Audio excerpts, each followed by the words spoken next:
Hello, welcome back to ShrubSMP Season 7. This is Episode 17. Now, I'm over here at the Dark Castle location where we're going to continue building today. And in particular, it has to do with storage. Now, we have this chest monster down there for all of the materials that have been being gathered as we dug the giant hole down to the trial chambers and excavated some of the industrial districts started and have now started the outline for the Dark Castle tower itself. We are in need of a storage system. It's something that I've been putting off for a little while and have been looking into designs because I wanted to do something a little bit different here and include some type of complicated redstone machine that auto sorts the items and then shuffles them along to my traditional storage system. And lo and behold, I came across Mumbo Jumbo's one of his most recent videos where he designed just such a machine, and what I'm going to do is go ahead and build it here on the server in the tower and then use it as a basis to go ahead and feed on to my own storage system, like I said. Now, this thing is going to be quite complicated, but it is also quite compact. It fits within a chunk, which is a 16 by 16 area, and by using chunk borders with this grid, you can see that right here, close to the gap down here, is pretty much where a chunk resides within this tower. So that's where we're going to build it, and because it's so complicated, actually Mumbo himself in that video, which of course I will link in the description, utilize Lightmatica, which is a very helpful tool, especially when making complicated redstone machines, because placing the components in the proper direction and minecart rails, which there are going to be a lot, in the proper orientation is something that can just break the whole machine. So I've gathered up most of the materials that I know I'm going to need. I think there's quite a few more. I might actually need another double chest to have these things accessible. And then we'll go ahead and build this thing in the form of a time lapse. Alright, so I've gathered the rest of the materials that I need. I have outlined the chunk with this pattern here on the floor, and that must mean it's time to get building and run this time lapse right now.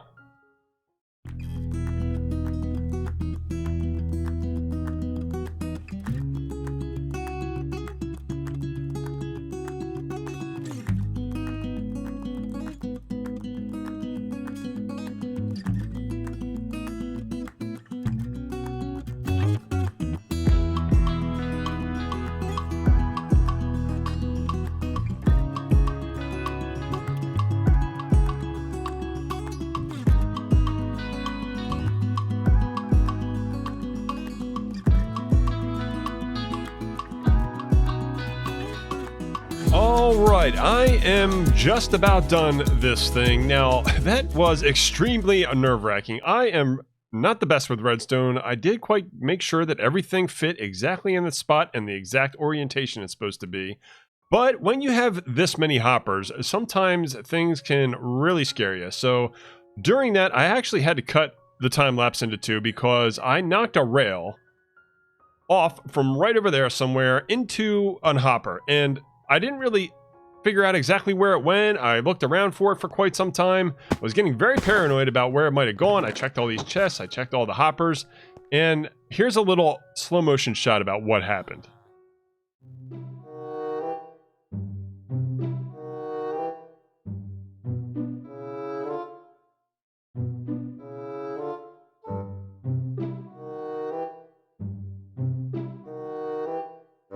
So as you can see, what actually happened was, even though it did go in one of those hoppers, it got sent into this elevator and spat up one of the top dispenser and then went right back in my inventory, right behind my back. I didn't even realize it. So we have this thing basically primed up. Right now we have all of these shovels in the detection system that allows the minecart to head off.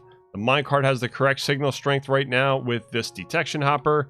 The only thing left to do, as I was just up there, I don't know if I can hop back up, is to fill the chests with the items that we want to filter out, in addition to setting their signal strength. So the way to do that is, for instance, in this chest, we're going to fill it up with all kind of stones, as indicated by this little block at the end. This is going to be our stone chest, and we can fill them up with every single one we want, with the exception of, I think it's 3 stacks and a handful of placer blocks, and those are the ones that will make the redstone work the way it needs to work by kind of putting a placeholder signal in the whole system and then allowing the minecarts to be going exactly where they need to go.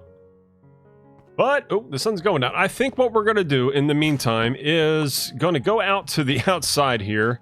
We're going to leave the machine be for the time being and hope we don't break it. We need to clear out this area right here, just outside the wall, because I think this is where we're going to outline the first wing. So where some of the materials are going to get sorted and then dispensed, this area out here, which I'm going to have to clean this stone pile or this sand, leftover sand from the outside, is going to be where the actual storage system is going to be. So once those items are filtered out, they will then get dispensed out into a series of storage chests, and then each individual item will be stored in there. It'll all make sense once I get this thing cleared out and we start to make the outline. I realized that because of the amount of hoppers and chests that I already use, I need to make a bunch more of those to get this area all ready for the number of chests and hoppers that are going to require to do that. So I'll keep clearing this thing up and get those materials together, and then we'll start outlining the storage area. Alright, so it's a little bit later, and what I've already done here is built up a platform kind of out as far as I believe this wing storage facility is going to be, and as you can see over here in the corner, I have 2 chests. Now, what I plan to do here is to just start building out this module. I'm going to go ahead and build the first module of the standard, I always use an Impulse SV kind of standard storage system, and from there, we'll do a time lapse of an overhead, and I'll fill out the entire area with everything. I think it'll look kind of neat from an overhead point of view. But in the meantime, this is how you make one of these modules, is you really just get your double chests, and we feed hoppers into them. We set up the redstone by kind of having this signal detect, which will put a comparator up top. We're going to detect a signal strength and items in this hopper right up top. So we'll fill this hopper with what we want to be filtered as items come across it. And once it's detected, the redstone comes around, and then we'll repeat into this block at the bottom. We'll go ahead and throw the redstone dust on all the other blocks, and that's kind of what happens. Once we put the items in here, they get, the comparator reads them, and then when it matches, sends the redstone signal, the red pulse, that would be kind of funny, the redstone signal through and unlock the hoppers to then allow the things that you're trying to filter into these chests, and then otherwise, they just keep going down. So it'll make a lot more sense when you get it built out. That's just one module. We're going to repeat them all the way around each side, and there's a couple different ways to have the items coming across, and I have something special planned for that. So let's get this thing built in another time lapse, and then we will talk about how we're conveying the items from the item sorter that we just built through the storage system.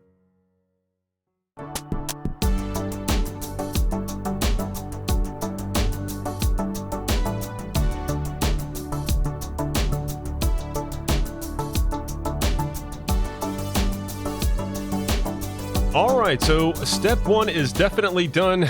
We got all of these chests and the impulse item sorters in place. We even picked up a cat along the way, which actually I realized is the first cat that I've actually tamed this season, and I certainly plan to get all of them to get the advancement of having one of every cat variant, but also we're going to need several of them for an upcoming creeper farm build that we're going to need to make sure that we get rockets, so that when we go to the end and get our elytra wings, we'll be able to fly all over the server, and we need those cats to be able to build that thing. So now that I'm up here, it's time to explain what the next step is with this item sorter, and that is right where I'm standing is where all of the feeding hoppers, the sorting and feeding. So on top of this hopper, I think is going to be probably some type of stone, like one of the most basic blocks, and then as we go backwards, there'll be each more of the same category. To feed this thing, what we're going to need to do then is get the items out of the item sorter and into some type of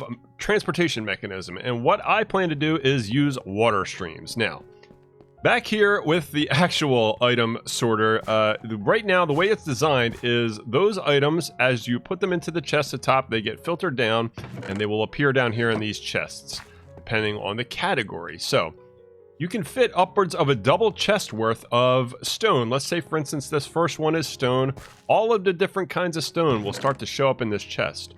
Well, we can also either filter these into their own storage system or change this chest into like a dispenser, and that's exactly what we're going to do next. We're going to have a dispenser shoot into a water stream that will then go and wrap its way around and then come up on top of the entrance, the very first part of this entire storage system. Now, once we get the items up here, all they have to do is circulate over top of all of these hoppers all the way around to the other side, and we can utilize glass to kind of filter them and be able to see things at the same time. We'll be able to see the items coming down this water stream right down the middle, and that is how it's really going to function. Now, part of the trick to this is somewhere between there and here, we'll have that water stream coming through, and right down here at the bottom, I plan on having these items fly up into the air as they come from a lower level to a higher level, so that then they can start hitting this water stream. So that's kind of the surprise I have waiting. We'll have to get this thing going so that we can get it over here. And let's go back to the dispenser and see how to set that thing up.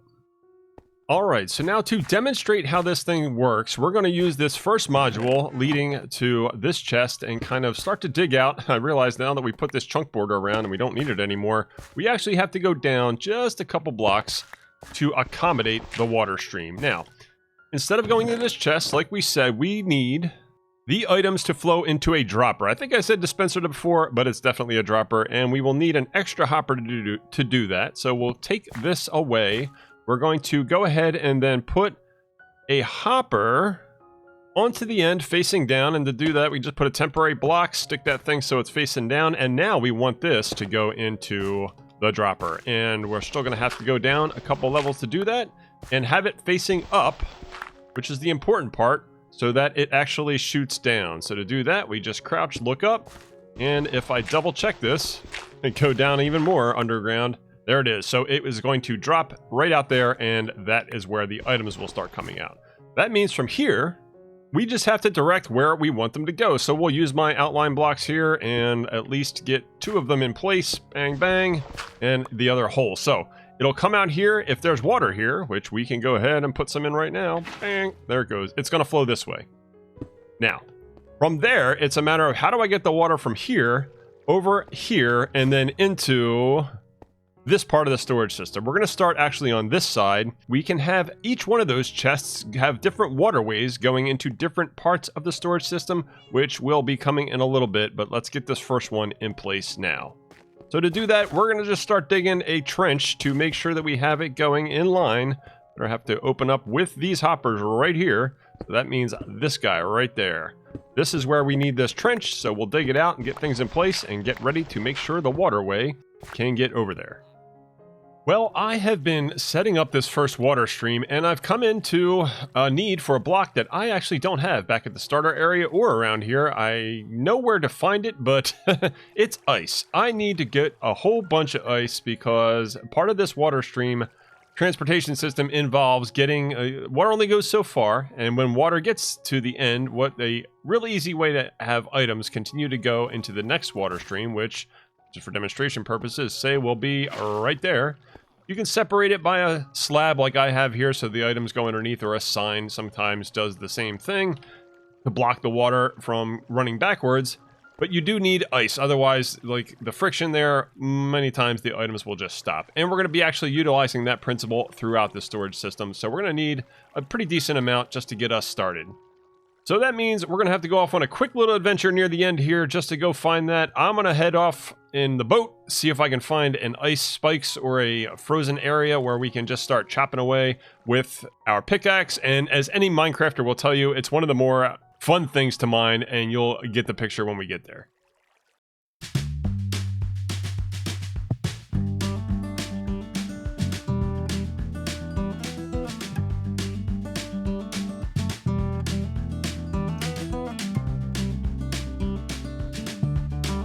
All right, so we are here, and I remember, actually, now that I'm coming back here, this is really, look at that golem inside there. It is really cool. I came across this little village while adventuring and noted that, of course, it was in a frozen area, partly because I think there may be an ancient city under here. I always kind of mark them those coordinates as I'm kind of adventuring around in the world when the early... Oh, look, here's some more cats. When the early game is on. But we're here for the ice. I kind of not seeing any peaks. We obviously have some in the water. So either way... Oh, it's... Wow, look at that. That cave. All right, I don't want to get distracted by the... We're here for ice. So that's all we have to do is start popping this stuff off, gather it up, and then be able to start heading back and bringing it back with us. It would be better if we had a mountain because now that I'm doing this, collecting this, we're going to have to hop in the water and we'll probably get frozen over. But that's just the way things go. So in the meantime, we'll get as much of this as we think we need. We'll be able to condense it into, as you can see up there, new recipes are discovered. We'll get it into more packed ice that helps with that friction and get it back with us and finish up this part of the storage system design. Alright, so as we got back to the Dark Castle, you can see we have another cat here. I had to quick grab some fish, fed it, and now we have two, which is perfect. So we can breed them up later when it comes to the creeper farm. So, now the last little bit that we said, we are going to show why this ice is so important. As a matter of fact, I only have 57, so a packed ice recipe is 9 to 1. It's 9 individual pieces of ice to get this one packed ice. So what you do is you just replace that block with the ice, and then as items go over it, they slide on across it into the next water stream and down to the end. Now, the last piece of the pie for this water stream is how do we get it to go up? Well, to go up, what we really need to do is get this thing bubbling, and to do that, I am standing on a piece of soul sand. We just have to put a water source block in every single one of these spaces in this glass tube. And to do that, we just have to go back outside, hop on up to the top, and dump a bucket of water from the top down to the bottom here. Now, that'll go down to the bottom, and it'll actually flow back and meet the other water because we have to place another slab there to separate them and another piece of ice. So to enclose that water stream, we just go ahead and put them one more piece of glass, the slab at the bottom. That'll stop the water, and to get it to slide into the soul sand right there. Perfect. All right, now last little piece is to go back in there and change all of these water blocks to water source blocks, and all you need is kelp to do that. You just go to the bottom, plant the kelp. Every space where a kelp is now a source, and if we put one in every piece of water, now they're all going to be sources. Break the kelp and watch what happens. The soul sand activates and now bubbles and shoots us up in the air. Now, that shot us as the player, and imagine what will happen if we have items in there. They'll get shot up into the air, and all we really need then is one more bucket of water to direct a new water stream down the end, and that will go across our hoppers for our storage system. And it's really that simple. That's how it works. We are going to have items flying up in the air, landing in this water stream, and then going all throughout the different storage modules behind us. But in the meantime, I think that's about where we're going to leave things off for today. I'm going to continue to work on extending these water streams and starting to put all of the filter items into all these item filters and continue with the water dispensing mechanisms underneath here so that it's all ready for next time. And now that we have these two cats, I think that's where we're going to pick up and probably consider adding a creeper farm over here to the industrial district. In the meantime, leave a like on the video if you enjoyed it, and please consider subscribing if you would like to follow along for more. And I'd like to thank you so much for watching, and we'll see you in the next episode.